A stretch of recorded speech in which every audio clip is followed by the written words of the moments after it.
श्री कृष्ण कहते हैं जीवन एक ऐसी मेला है जिसमें सुख दुख के झमेले लगे रहते हैं। हर व्यक्ति के जीवन में एक ऐसा कठिन समय भी आता है जब व्यक्ति निराश हो जाता है। ऐसे समय पर यदि धैर्य से काम लिया जाए और खुद को प्रेरित करके रखा जाए तो सफलता भी आपकी दहलीज पर दस्तक देती है। भगवान श्री कृष्ण ने श्रीमद् भगवद गीता के निर्मल ज्ञान प्रकाश से भारत की परेशानियों का तमस्त मिटाया था। आज हम इस वीडियो के माध्यम से कठिन समय में प्रेरणा से भर देने वाले श्री कृष्ण के विचारों को पढ़ पाएंगे और उसे समझ पाएंगे। श्री कृष्ण कहते हैं जो अपने कर्म के फल के प्रति आस्तिकी को नहीं छोड़ सकते वे मार्ग से कोसों दूर रहते हैं। अपनी इच्छा की शक्ति से अपने आप को नया आकार दे। अपने आप को कभी भी स्व इच्छा से नीचा न होने दे। इच्छा ही आत्मा की एकमात्र मित्र है और इच्छा ही आत्मा की एकमात्र शत्रु भी है। जिन्होंने खुद को जीत लिया उनके लिए इच्छा एक मित्र है, लेकिन यह उन लोगों का दुश्मन है जिन्होंने अपने भीतर आत्मा को नहीं पाया है। शांत मन में ध्यान की गहराइयों में आत्मा स्वयं को प्रकट करती है। स्वयं के माध्यम से स्वयं को देखकर एक आकांक्षी पूर्णता के आनंद और शांति को जानता है। कोई भी जो अच्छा काम करता है उसका कभी भी बुरा अंत नहीं होगा, न तो यहाँ और न ही आने वाले युग में। श्री कृष्ण कहते हैं गंभीर तपस्या और ज्ञान मार्ग से ध्यान श्रेष्ठ है। मुझ पर अपना मन लगाकर योग के अभ्यास से स्वयं को अनुशासित करो। श्री कृष्ण कहते हैं व्यक्ति जो चाहे बन सकता है यदि वह विश्वास के साथ इच्छित वस्तु पर लगातार चिंतन करे। मन बहुत चंचल है जो इंसान के दिल में उथल पुथल कर देता है। जैसे वे मेरे पास आते हैं वैसे ही मैं उन्हें ग्रहण करता हूँ। सभी पथ पार्थ मानव को मेरी ओर ले आते हैं। इंद्रियों से मिलने वाला सुख पहले तो अमृत जैसा लगता है, लेकिन अंत में यह विष के समान कड़वा होता है।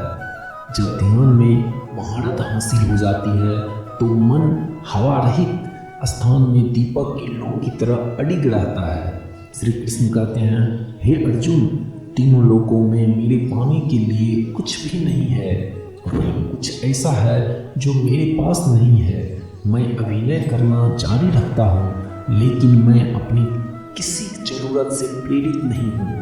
कर्म मुझ पर इसलिए नहीं टिकते क्योंकि मैं उनके परिणामों से जुड़ा नहीं हूँ। जो लोग इसे समझते हैं और इसका अभ्यास करते हैं वे स्वतंत्रता में रहते हैं। श्री कृष्ण कहते हैं ज्ञान की भेंट किसी भी भौतिक भेंट से बेहतर है, क्योंकि सब कामों का लक्षण आत्मिक बुद्धि है। जैसे आग की गर्मी लकड़ी को राख कर देती है, वैसे ही ज्ञान की आग सभी कर्मों को भस्म कर देती है। श्री कृष्ण कहते हैं अपना काम हमेशा दूसरों के कल्याण को ध्यान में रख कर करें। श्री कृष्ण कहते हैं अप्राकृतिक कर्म बहुत तनाव पैदा करता है, इसलिए हमें हर काम सोच समझ कर करना चाहिए।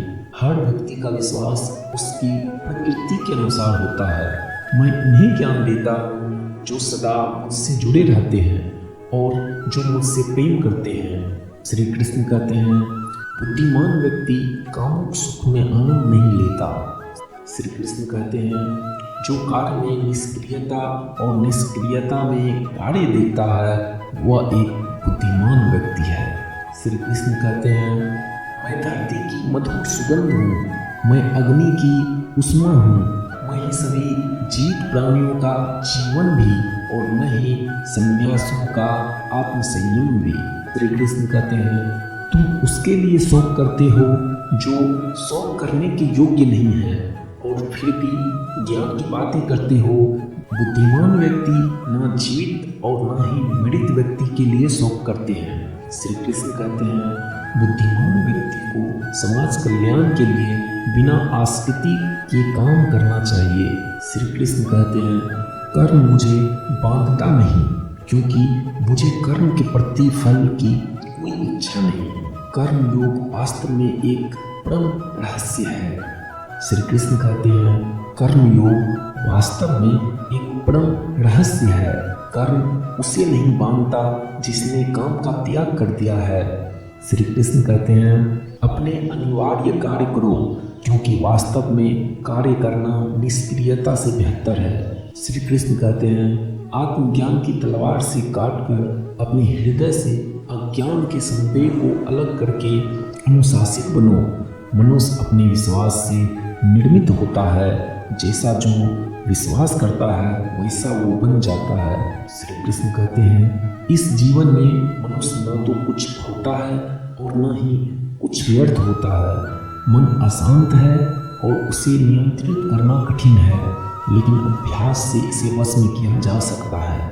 श्री कृष्ण कहते हैं केवल मन ही किसी का मित्र और शत्रु होता है। श्री कृष्ण कहते हैं व्यक्ति या जीव का कर्म ही उसके भाग्य का निर्माण करता है। जब मानव अपने कार्य में आनंद खोज लेता है तब वह पूर्णता प्राप्त कर लेता है।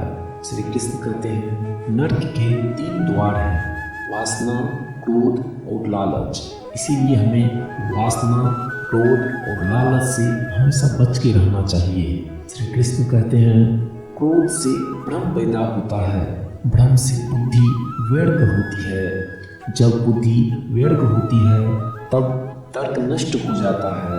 जब तर्क नष्ट होता है तब व्यक्ति का पतन हो जाता है। श्री कृष्ण कहते हैं सदैव संदेह करने वाले व्यक्ति के लिए प्रसन्नता न इस लोक में है और न ही कहीं और। मन की गतिविधियों, होश, श्वास और भावनाओं के माध्यम से भगवान की शक्ति सदा तुम्हारे साथ है और लगातार तुम्हें बस एक साधन की तरह प्रयोग करके सभी कार्य कर रही है। ज्ञानी व्यक्ति ज्ञान और कर्म को एक रूप में देखता है, वही सही मायने में देखता है। प्रबुद्ध व्यक्ति के लिए गंदगी का ढेर, पत्थर और सोना सभी एक समान है। श्री कृष्ण कहते हैं निर्माण केवल पहले से मौजूद चीजों का प्रशिक्षण है।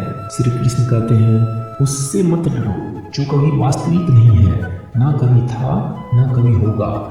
जो वास्तविक है वो हमेशा था और उसे कभी नष्ट नहीं किया जा सकता है। श्री कृष्ण कहते हैं जन्म लेने वाले के लिए मृत्यु उतनी ही निश्चित है जितना कि मृत होने वाले के लिए जन्म लेना। इसलिए जो अप्रियाय है उस पर शोक मत करो। श्री कृष्ण कहते हैं जो मन को नियंत्रित नहीं करते उनके लिए वह शत्रु के समान कार्य करता है। श्री कृष्ण कहते हैं जीवन का मकसद सिर्फ जीना नहीं होता, बल्कि अपने और दूसरों के लिए भागीदारी करना होता है। भगवान के भक्त सिर्फ मंदिरों में नहीं बल्कि हर जगह मिलते हैं। जब आप ईश्वर में विश्वास करते हैं तो उन्हीं की कृपा से सब संभव होता है।